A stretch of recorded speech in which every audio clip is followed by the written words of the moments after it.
Welcome back to Stock Kong Invest and Analysis, where we look at the market and break down the opportunities. Like and subscribe! Kodiak AI, building the AI truck driver of the future, or SPAC illusion. This article was written by Ragmar Rickberg. Summary. Kodiak AI Inc. is rated a buy, offering early-stage exposure to autonomous trucking with a $1 billion market cap and asset-light, scalable DaaS model. Kodiak is the leading force in the commercialization of autonomous freight, strategically pursuing the $4 trillion trucking TAM, while expanding its footprint into industrial and defense sectors.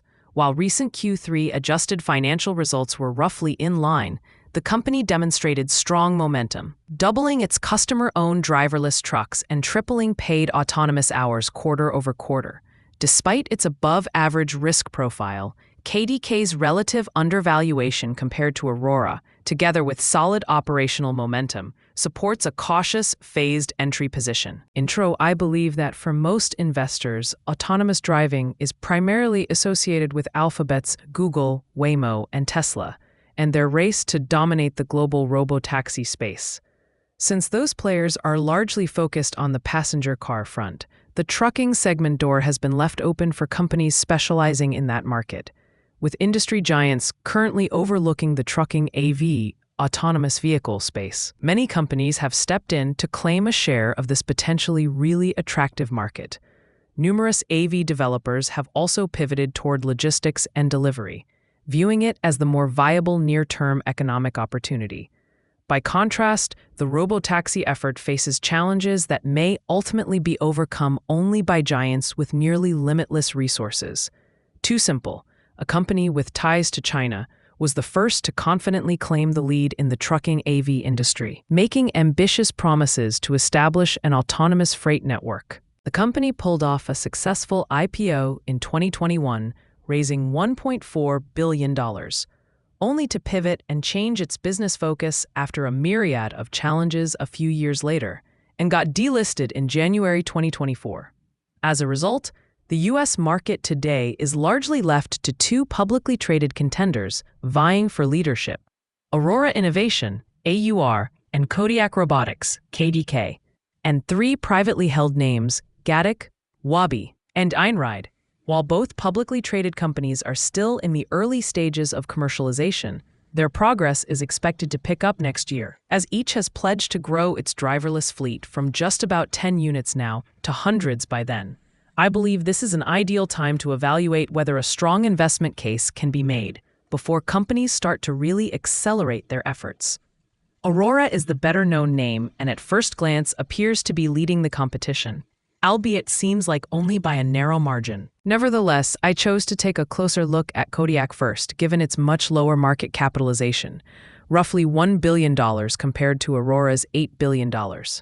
While this valuation gap may well be justified, it's intriguing to consider whether the market might be mispricing Kodiak, given its significantly lower value, and taking into account that it only recently began trading on the public market through a SPAC deal in September this year.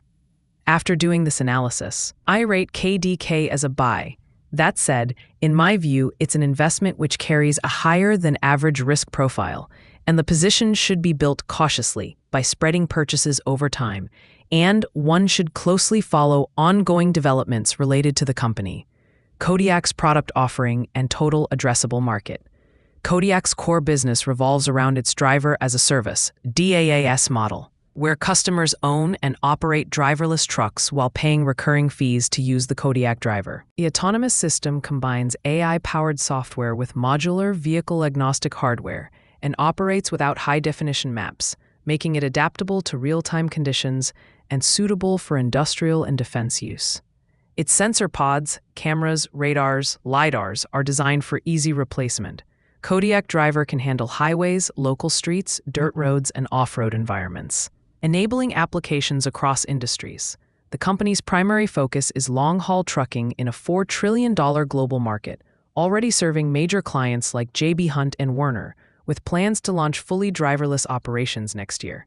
In parallel, Kodiak is expanding into industrial sectors such as oil, gas, minerals, and logging, tapping into a $68 billion market. Kodiak presents its TAM's Kodiak in brief. Kodiak AI was founded by Don Burnett, who brought extensive experience in autonomous vehicle software.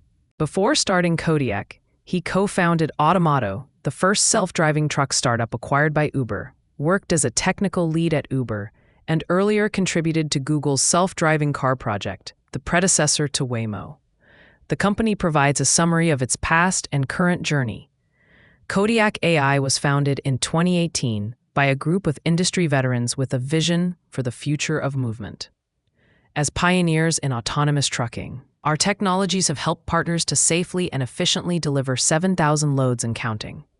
From our first coast-to-coast run to traveling over 2.6 million autonomous miles, we've reached all of our ambitious goals even quicker than expected. Our ambitions continue to grow beyond our roots in trucking as we expand the reach of our autonomous solutions to new industries and national security.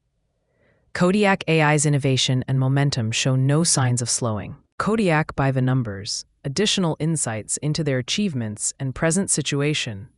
In 2024, Kodiak became the first company to publicly announce customer-owned and operated driverless trucks in commercial service. The company's core product, the Kodiak Driver, is a virtual driver that combines advanced AI software with modular, vehicle-agnostic hardware to deliver safe, scalable, and efficient autonomy across both commercial trucking and public sector applications. Today, the Kodiak Driver is moving freight without a human in the cab and generating revenue. Kodiak segments its focus into three areas: trucking, defense, and industrial applications. The most advanced of these is industrial, where the company collaborates with Atlas Energy Solutions, AESI.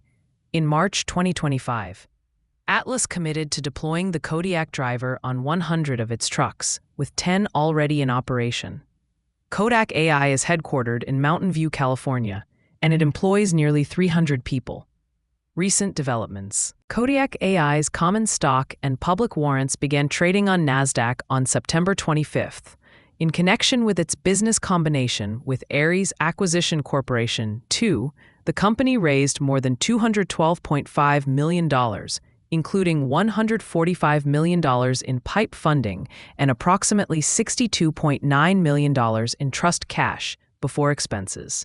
The stock's performance has been quite shaky, falling nearly 50% since the start of public trading. I view the stock's poor performance as part of the process of finding more solid ground, which, in my experience, is often the case after SPAC mergers that can be kind of messy for investors to sort through. Even calculating the present market capitalization can often be a highly challenging task. Given the after-SPAC merger complex ownership structure and the lack of clarity around how many stakeholders effectively claim ownership of the new entity. In addition to ordinary stocks, there are a myriad of other instruments such as various types of sponsored and preferred stocks, as well as warrants. None of the real-world fundamental developments has been such as to justify the stock's sharp decline. In fact, they have generally been rather viewed as positive, in my opinion. At the beginning of October, there was news about Soros Fund Management reporting a 5.7% passive stake, amounting to approximately 9.97 million shares, out of a stated total of about 174.96 million outstanding shares. The next positive announcement came also in October, when Nauto, a leader in AI-powered fleet safety technology, announced that Kodiak AI achieved the highest visually enhanced risk assessment, VeriScore, for safe driving. On November 4th, Kodiak strengthened its partnership with ZF by purchasing 100 redundant steering systems to help fuel the growth of its trucking business. Integration of these components into Kodiak driver-equipped trucks began earlier in 2025. On December 4th, the most recent news reported that the Kodiak team showcased its technology at the U.S. Army's X-Tech Overwatch demonstration, an event designed to advance dual-use technologies and modernize military readiness. I believe Kodiak's latest announcement about cooperation with the U.S. Department of Defense can definitely be viewed as a strong support for their value narrative. They have previously proven experience in defense by having $30 million contract with the U.S. Army, which the company completed earlier in 2025. The downside, which could be seen as the driver of the recent share decline, stemmed from an earnings release that was roughly in line with expectations, but the CFO's statement about a possible upcoming capital raise and potential dilution arising from that was not well received by the market. Q3 earnings. Q3 revenue came in at $770,000 compared to zero a year ago and exceeded consensus estimates of around $480,000, while the company reported a substantial pre-tax net loss of $270 million. After accounting for one-time merger-related charges, the adjusted net loss was about $34 million, slightly better than analysts' expectations of a $36 million loss. For the first 9 months, free cash flow was negative $82.1 million, a significant increase from last year's $37 million. The company highlighted the quarter's most positive developments. The report was received poorly by the markets, leading to a sharp sell-off that saw shares plunge 18.6% the next day. While it could have seemed like an overreaction since the results were on an adjusted basis, slightly better than expected, I believe the elephant in the room was the potential new capital rise, which was announced during the conference call by the CFO being questioned by an analyst. Question: We will be opportunistically seeking additional financings to strengthen our liquidity over the next 12 months, support the next phase of growth, and execute against our roadmap. So, we feel confident we're raising that additional capital for the next few quarters. Outlook. CFO provided management's view on the company's future prospects. We ended the quarter with $146.2 million in cash and cash equivalents, including the proceeds raised as part of the SPAC transaction, net of fees and expenses. Turning to guidance of Q4 of fiscal year 2025, we expect to end 2025 with customer-owned and operated driverless trucks in the mid to high teens. Q4 FY25 free cash flow is expected to be in the range of negative $36 million to negative $38 million as we continue to invest in R&D and incur capital expenditures to purchase and deploy AV hardware on customer-owned trucks. Over the next few quarters, we expect to continue to deploy the Kodiak driver to meet our initial contractual commitment of 100 customer-owned driverless trucks with Atlas. This is expected to drive meaningful increase in quarter-over-quarter revenue. We move toward our expected driverless launch in the second half of 2026, and we feel reasonably confident that that is an accurate timeline. Valuation. I think it's really tough to put a value on the company right now, especially since Kodiak is still essentially in the pre-revenue stage, since its current and projected next year revenue is very low compared to its cost basis.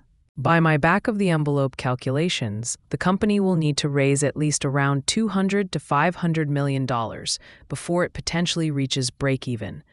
I believe the very attractive size of total addressable market, TAM, and the fact that Kodiak is among the top leaders, taking the lead in being the first to commercialize space, are the most important considerations valuing the company. Another aspect to consider is the spread between the value of Kodiak and Aurora, as the latter now has a value around 8 times higher. Given that, even if Aurora has some technological lead, it doesn't seem to justify an 8 times bigger valuation and could rather be considered as supportive of Kodiak's relative undervaluation. The most optimistic analysts see the break-even coming at 2028, and by 2030, Kodiak is widely expected to become profitable and earn 61 cents on average, which gives a P/E around 11 at that time. To summarize, I believe Kodiak could be a highly valuable business based on a subscription-based, asset-light, scalable model with high margins. As an example, in the case of reaching $2 to $3 billion in revenues, it could easily justify around $4 to $10 billion market cap. That said, in my view, the current market value of $1 billion is justified and leaves quite a room for error. Outcome. Fact. Considering the huge opportunity lying ahead, cautious buy at these levels still seems warranted to me. Risks. Dilution risk isn't about whether it will happen, but rather when it will happen and to what extent. With profitability still at least 3 to 4 years away, the company will likely require multiple rounds of capital raising, and in such a case, existing shareholders will likely see their ownership stake diluted. I believe the risk of some kind of serious accident with Kodiak driver involved could amplify regulatory headwinds and make it harder to secure necessary approvals. In addition, obtaining economically reasonable insurance coverage could become even more challenging if an unfortunate incident were to occur. Takeaway: in my view, Kodiak is a well-run company with great leadership and tremendous potential. Considering the total addressable market, the potential rewards in the event of success are enormous. That said, navigating the headwinds on the path to those rewards will likely involve many challenges. Still, at current valuation levels, it seems worth taking the risk, though I believe the prudent approach is to build a position cautiously, phased in over time, and allocate it within the higher risk portion of a portfolio. Hey viewers, like and subscribe to our channel. We'll keep bringing you more insightful stock analysis. It's going to be wild.